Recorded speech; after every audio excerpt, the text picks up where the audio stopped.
Okay, go back and please repeat your last sentence. We had a break in the show here.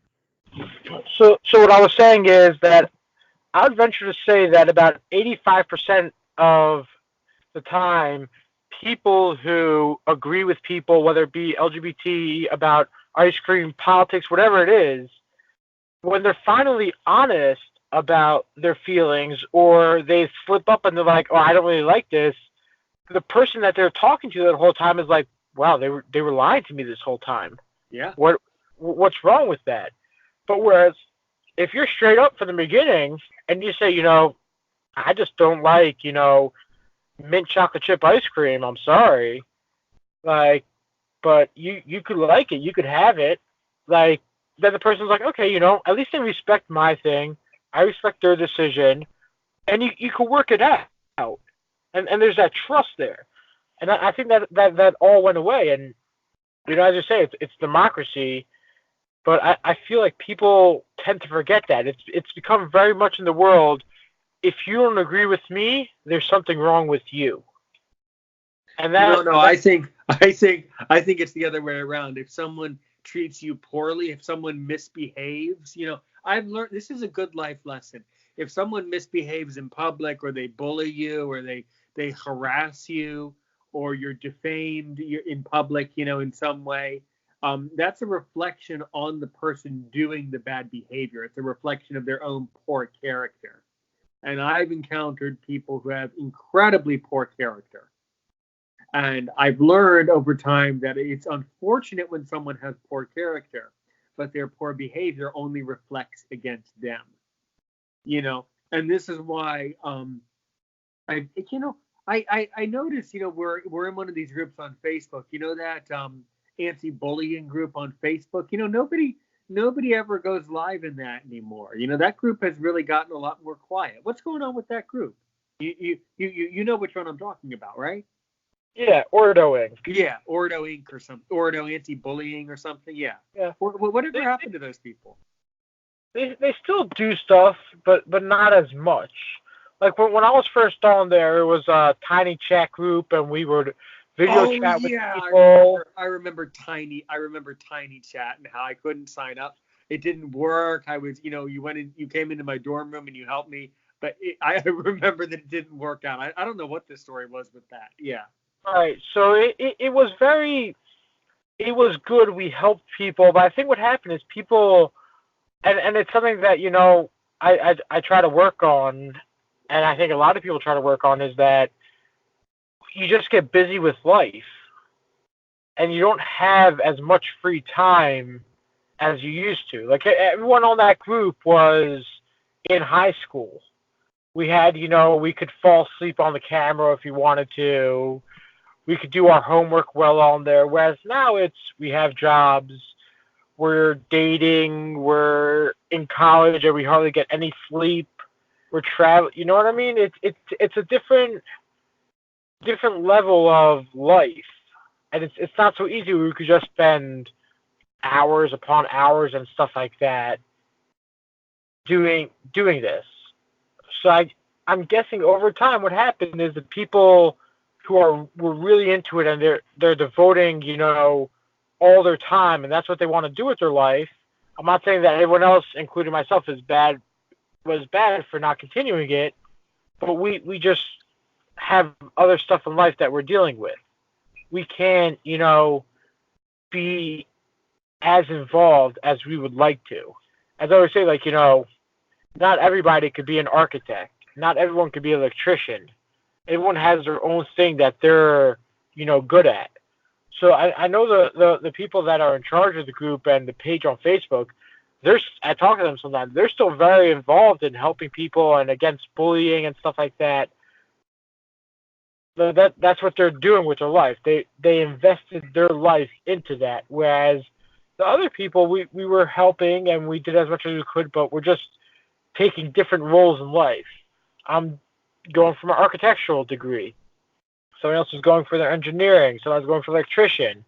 We do fight bullying when we see it, but we just don't have the time to commit to going live on the Facebook page, going on to Tiny Chat, and stuff like that.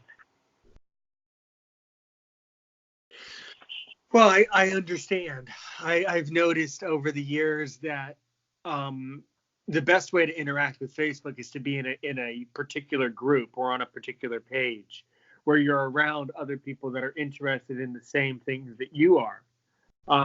But I have found that I think a lot of people have lost a lot of their faith in Facebook, as a whole. Yeah. Right. And that's what I'm saying. Like, it was great for when I was in, high school and I had the free time to do it. But as of now, I just don't have the free time to do it. I mean, I'm working two jobs. I'm looking into colleges. You know what I mean? Yeah. Life picks up, and as I said, like, a lot of people don't like that. Like, they want to try to, do a bunch of things at once, but it's just, you can't be successful that way. You got to take everything in a little bit.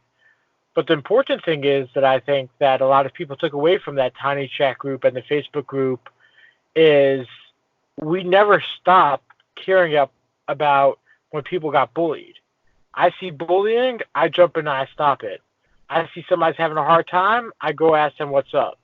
That is something that always sticks with me. And whenever I come back to that group, it's like I never left. So it's not like we left entirely. It's more that we just took on other things besides for that, if that makes sense to you. Of course. Of course it does. Yes. Mm-hmm. So, I mean, but are you seem to be posting a lot in that group?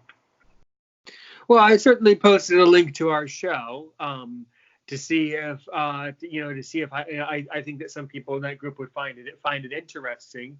And I also have the page of this particular show. I have an official show page for Aaron's show. You might have seen it. I forget if you liked my show's page.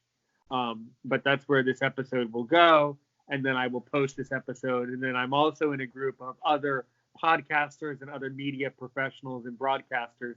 It's over 1,000 people. So actually, potentially, we're speaking to about 1,000 people once this gets out. So yeah, you're doing great. You're doing great, and I agree. And Yeah, yes. I will say one more thing about that group. I would say Sure, the one thing sure. that Say I want you to say everything that you want to say about everything. So say.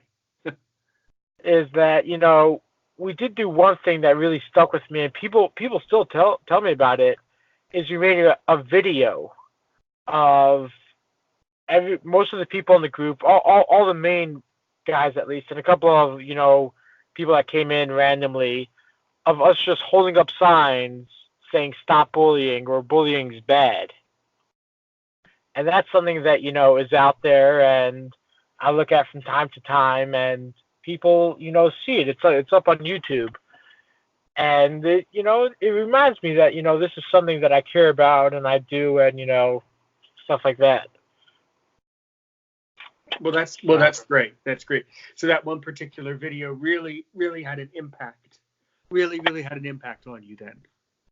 Yeah, because it wasn't just that I was confined to Tiny Chat at that point. Although when I was in Tiny Chat, I was talking to people in Australia, I was talking to people in Europe. Yeah, that's one thing. That's one thing that I recall about it. That I remember that there were a lot of leaders in the group from Australia. It seemed. Yep, a lot of people from Australia and everywhere, really. Right. Mm-hmm. So. Well, good.